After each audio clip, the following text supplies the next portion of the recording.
তারেক রহমান ক্ষমতায় থাকবে না, তারেক রহমান ক্ষমতায় থাকবে না। পতন শুরু হয়ে গিয়েছে। এখন তারেক রহমান হলো পিস্তল তাক করবে। আমরাও বলি 1400 লোক গেছে, বুকে গুলি চালান, সমস্যা নাই। তবে আমাদেরকে কোনো পথ টাকা দিয়ে কিনতে পারবেন না, কোনো নেগোসিয়েশন হবে না, এটুও হবে না।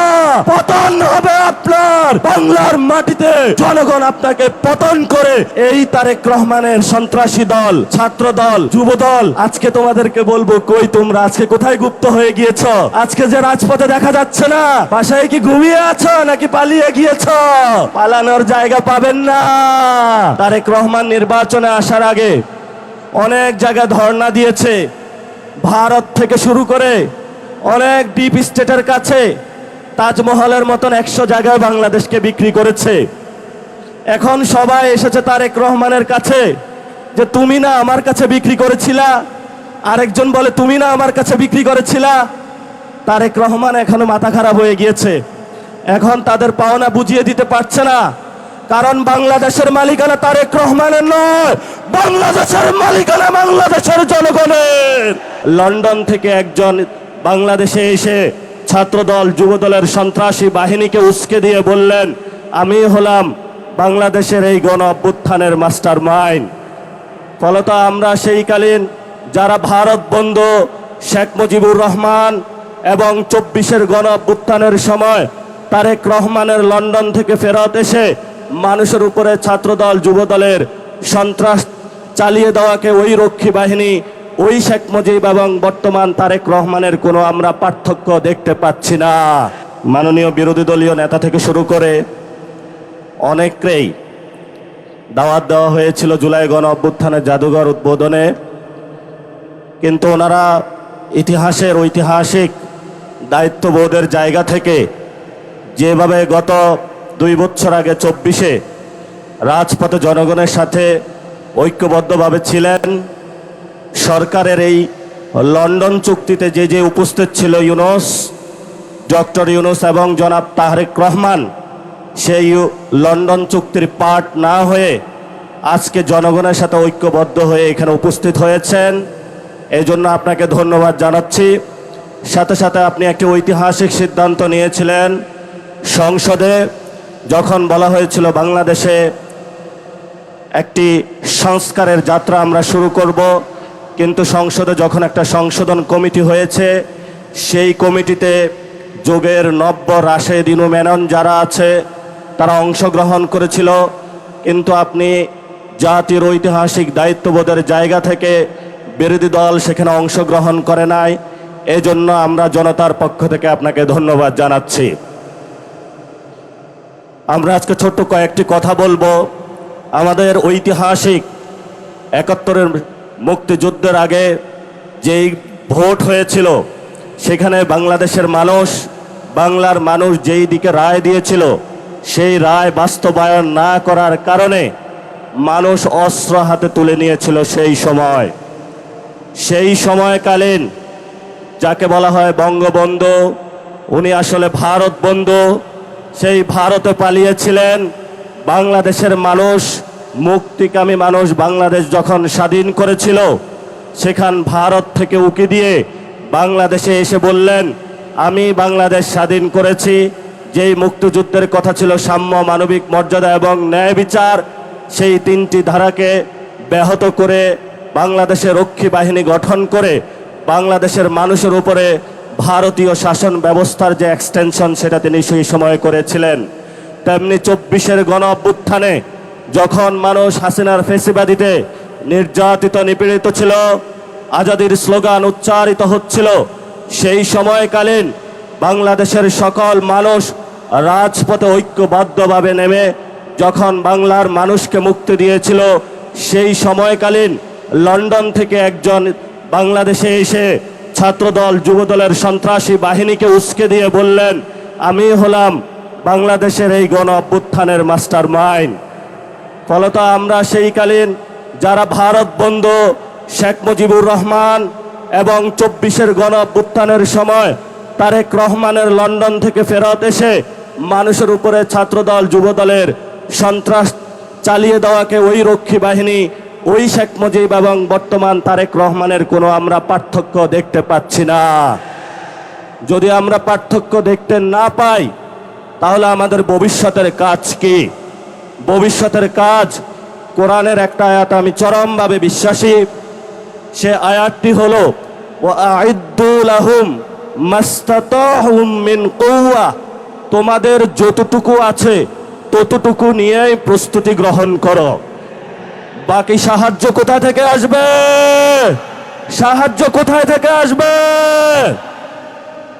সেই গণ অভ্যুত্থানের দিন, এখন বাজে 12টা, সকালবেলায় বাংলাদেশ পুরো স্তব্ধ, আর্মি সব জায়গায় করিডোর দিয়ে রেখেছিল। আমি আর নাহিদ একটা বাসায় আবদ্ধ ছিলাম। আমরা সকালবেলায় বের হতে চাইলাম, বলল গুলি করা হবে। যে বাসায় আবদ্ধ ছিলাম একজন শিক্ষককে নিচে পাঠাইলাম, বললাম স্যার একটু দেখে আসুন নিচের কি অবস্থা। স্যার বলল নিচ থেকে উঠে এসে যা আর্মি হলো আমার পেটে হলো গুলি ধরেছে, যাওয়ার কোনো অপশন নাই।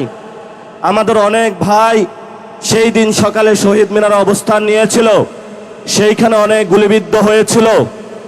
ঠিক এই সময়টাতে বাংলার মানুষ সকল ব্যারিকেড ভঙ্গ করে, যেখানে এসএসএফকে 5 মিনিট দেওয়া হয়েছিল, শেখ হাসিনাকে 5 মিনিট দেওয়া হয়েছিল, যে হয়তো বাংলাদেশের মধ্যে তুমি 5 মিনিটের মধ্যে তোমার এখানে জীবন দিবা অথবা ভারতে পালাবা।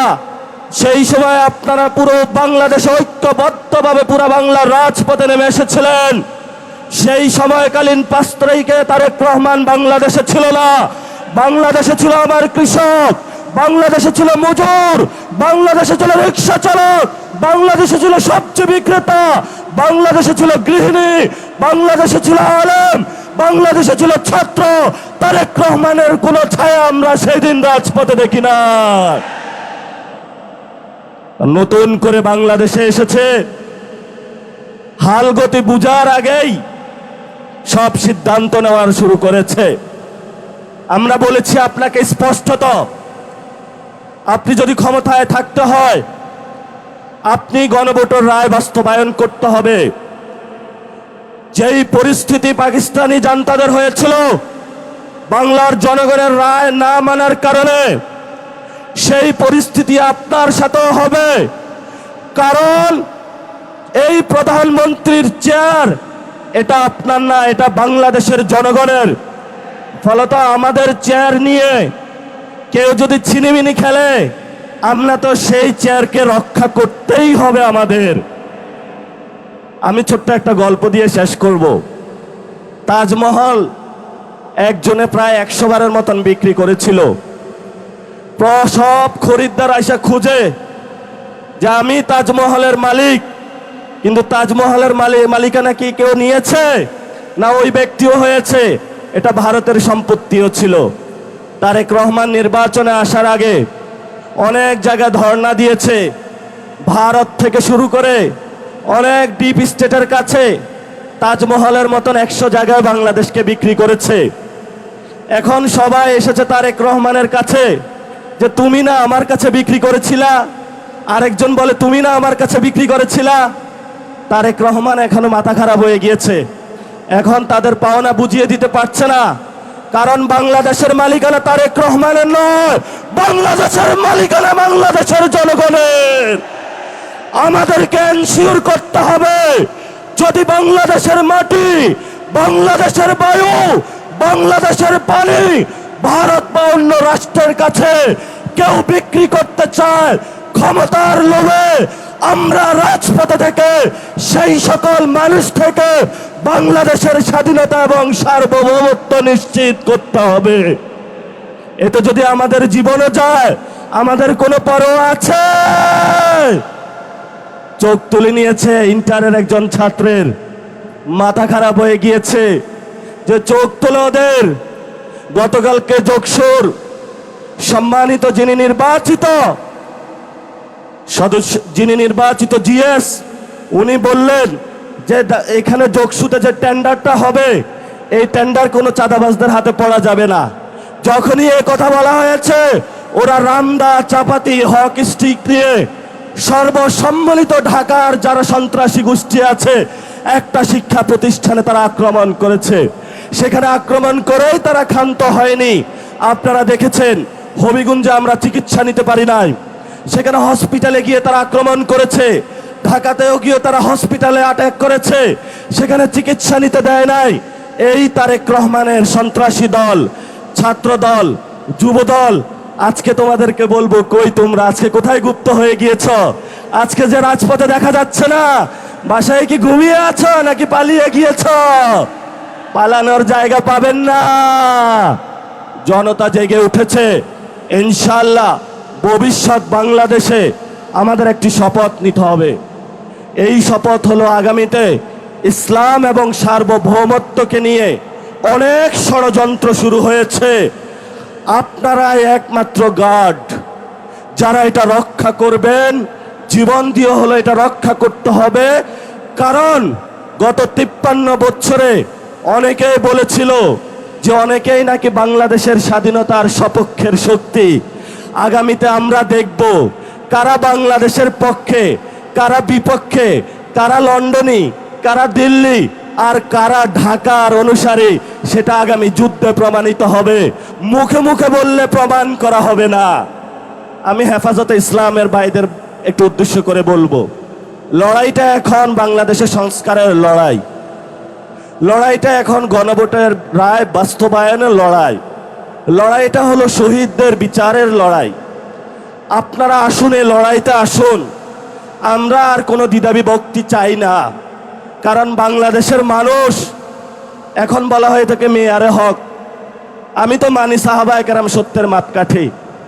এই যে ছোটখাটো বিষয় নিয়ে আপনারা প্রত্যেকটা মসজিদে বক্তব্য দিচ্ছেন, মানুষের মধ্যে একটা ভুল ধারণা সৃষ্টি করছেন, এইটা করা উচিত না। আমি বলবো আসুন, ঐক্যবদ্ধভাবে আসুন। তারেক রহমান আপনাদেরকে কিছুই দিতে পারবে না। যদি দিতে হয় তাহলে মসজিদের মিনারে বসে আপনার জুলুমতন্ত্রের বিরুদ্ধে কথা বলতে হবে। ইসলাম আমাদেরকে শিখিয়েছে বাতিলের বিরুদ্ধে কথা বলতে হবে, বাতিলের সাথে কোনো নেগোসিয়েশন করে নয়। এই শিক্ষাটা মাদ্রাসায় আপনারা আমাকে দিয়েছেন, সেই শিক্ষা আমরা আপনাদের মধ্যে দেখতে পাচ্ছি না। এই জন্য আপনাদের একজন সন্তান হিসাবে আপনাদের কাছে অনুরোধ করব, আমি হয়তো বেশি দূর কমই মাদ্রাসায় পড়াশোনা করতে পারি নাই, আসুন ঐক্যবদ্ধ হই। 5 তারিখে যেইভাবে চরমনায় হুজুর থেকে শুরু করে 24-এ হেফাজতি বাইরা থেকে শুরু করে কোনো পরিচয় ছিল না, সবাই আমরা রাজপথে ঐক্যবদ্ধভাবে শহীদদের সাথে ছিলাম, আহতদের সাথে ছিলাম, বাংলাদেশের সংস্কারের জন্য ছিলাম। সেই জায়গাটা 2 বছরের পরে আজকেও আপনাদের কাছে আহ্বান রাখলাম, আপনারা আশা করি আসবেন। জাতির এই সংকট মুহূর্তে কয়েকজন এর কারণে আপনারা বিভ্রান্ত হবেন না। তারেক রহমান বাংলাদেশে ভালো কিছু দিতে পারবে না। তারেক রহমানের যখন পতন হবে তখন আইসা মায়া কান্না করে লাভ হবে না, তখন একটু পিছনে পড়ে যাবেন। ইতিহাসের সঠিক সিদ্ধান্ত নিতে হবে। তারেক রহমানের সাথে ভবিষ্যৎ নয়, ভবিষ্যৎ বাংলাদেশের জনগণের। দ্বিতীয় প্রতিষ্ঠা যে বার্ষিকী, আজকে সেই ডাক দিয়ে আপনাদেরকে বলে গেলাম, এই বাইতুল মোকাররমের চত্বরে, যেখানে হলো অনেক ইতিহাসের সাক্ষী, তারেক রহমান ক্ষমতায় থাকবে না, তারেক রহমান ক্ষমতায় থাকবে না। পতন শুরু হয়ে গিয়েছে। এখন তারেক রহমান হলো পিস্তল তাক করবে। আমরাও বলি 1400 লোক গেছে, বুকে গুলি চালান, সমস্যা নাই। তবে আমাদেরকে কোনো পথ টাকা দিয়ে কিনতে পারবেন না, কোনো নেগোসিয়েশন হবে না, একটু হবে না। পতন হবে আপনার বাংলার মাটিতে। জনগণ আপনাকে পতন করে শেখ হাসিনার মতো উচিত শিক্ষা দিয়ে তবে আমরা বাংলাদেশের যে দ্বিতীয় স্বাধীনতার যুদ্ধ, সেটার ভবিষ্যৎ মাত্রা এগিয়ে নিয়ে যাব। সবাই ভালো থাকবেন, নিরাপদে থাকবেন, আশেপাশে দেখে রাখবেন যারা ছাত্রদল, যুবদল, বিএনপির সন্ত্রাসী, তারা যাতে জনগণের উপরে কোনো অত্যাচার না চালাইতে পারে। এবং কোথাও যদি বিদ্যুৎ, গ্যাস এগুলার সংকটে পড়ে, সবাই থালাবাটি, বাসন, কলস নিয়ে রাস্তায় নামবেন। ক্ষমতায় বসেছ, গ্যাস দিতে হবে, বিদ্যুৎ দিতে হবে, সিন্ডিকেট চলবে না, কোনো পণ্যের দাম বাড়ানো যাবে না। যদি না দিতে পারো ক্ষমতা থেকে চলে যান, আমরা ক্ষমতা চালাইতে পারবো ইনশাআল্লাহ। সবাই দোয়া করবেন। আসসালামু আলাইকুম।